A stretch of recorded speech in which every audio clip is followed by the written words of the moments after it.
বকেয়া টাকা না পাওয়ায় গ্যাস সিলিন্ডার নিয়ে ধুন্ধুমার কাণ্ড, ব্যাপক চাঞ্চল্য বজবজের আইওসি প্ল্যান্টে। ওভারলোডিং রিলিজ করার প্রাপ্য টাকা না পাওয়ায় শ্রমিকেরা গ্যাস সিলিন্ডার কাঁধে নিয়ে গ্যাস ছেড়ে দিয়ে এলাকায় ঘুরে বেড়াতে থাকে বলে অভিযোগ। ঘটনাস্থলে পৌঁছেছে বিশাল পুলিশ বাহিনী, একাধিক বাইকেও ভাঙচুর চালানো হয়েছে বলে অভিযোগ। আতঙ্কে রয়েছেন এলাকার মানুষজন।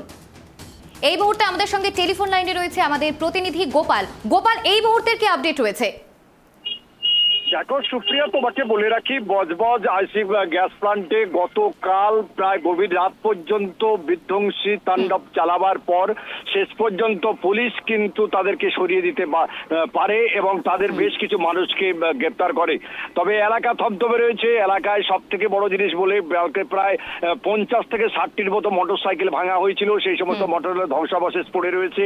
যাদের গাড়ি তাদেরকে খোঁজ করা হচ্ছে। তাদের মধ্যে হয়তো কেউ ওই যে গোডাউনে কাজ করে তাদের লোকজন রয়েছে, কিংবা এলাকাবাসীর প্রচুর মানুষজন রয়েছে। এই গাড়িগুলো কার, ইতিমধ্যে পুলিশ দাঁড়িয়ে থেকে সেই সব গাড়ি চিহ্নিতকরণের কাজ শুরু করা হয়েছে।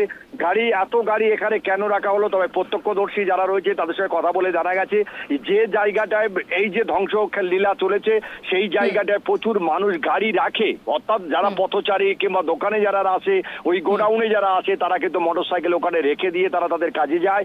সেহেতু প্রচুর মোটরসাইকেল এখানে রয়েছে। তবে যাই বলো না কেন, রাহুল গোস্বামী অর্থাৎ এসপি নিজে কালকে যে দাবাং মূর্তি ধারণ করেছিল, বিগত দিনেও ধরেছিলেন রবীন্দ্রনগর থানায়, আবারও গতকালও ধরেছিলেন।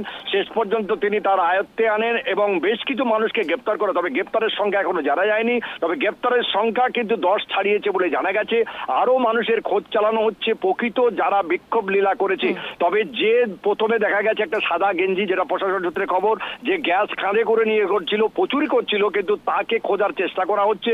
তবে ইতিমধ্যে তাকে এখনো পর্যন্ত গ্রেপ্তার করা যায়নি। তবে পুলিশ একদম পরিষ্কারই বলেছেন যে বিক্ষোভের নামে অর্থাৎ টাকা পাওয়ার নামে যে ধ্বংসলীলা চালানো হলো এবং মরণ খেলায় মেতে উঠল বিক্ষোভকারীরা, তাদের উপযুক্ত শাস্তি হবে। একাধিক ধারায় তাদের বিরুদ্ধে মামলা করা হচ্ছে।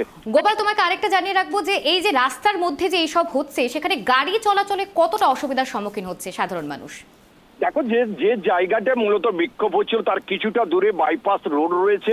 তাহলে সেই হেতু কিন্তু পথচারীরা অনেকটা অব্যাহতি এবং ওই এলাকার যারা মানুষ এসেছিল তারা কিন্তু ওই গন্ডগোলের আঁচের মধ্যে প্রায় পড়েনি বললেই চলে। কারণ তুমি জানো, গ্যাসের যে প্ল্যান্ট রয়েছে করলে কিছুটা দূরে করতে হয়, সরকারি বিধিনিষেধ মেনে গ্যাসের প্ল্যান্টটা একটু দূরে করা হয়েছিল। সেহেতু ওই রাস্তা দিয়ে গাড়িটা খুব একটা বেশি চলাচল করে না। আর যদিও চলাচল করে, বাইপাসের যে রাস্তা আছে সেখান থেকে তারা গাড়িগুলো ঘুরিয়ে দেওয়া হয়। অর্থাৎ তারা ওই যে গন্ডগোলের আঁচ বুঝে তারা যে যা চলে যায়, পথচারীরা চলে যায়। মূলত যারা বিক্ষোভকারী তাদের সঙ্গে পুলিশের সঙ্গে তাদের এইভাবে ঠেলাঠেলি ধাক্কি বলো এবং বিক্ষোভ হয় এবং প্রচুর মানুষ দূর থেকে দাঁড়িয়ে এই লীলা দেখে। এই যে পুলিশের সঙ্গে যে ধাক্কাধাক্কির ব্যাপারটা বলি, সেখানে কি কারো কোনো আহত হওয়ার খবর রয়েছে? দেখো, ওখানে যে আহত হবে তেমন পরিস্থিতি ছিল না। অর্থাৎ পুলিশ যে তার কাছে যেতে পারে, পুলিশ কিন্তু অনেক প্রথম অবস্থায় খুবই নিষ্ক্রিয় ছিল।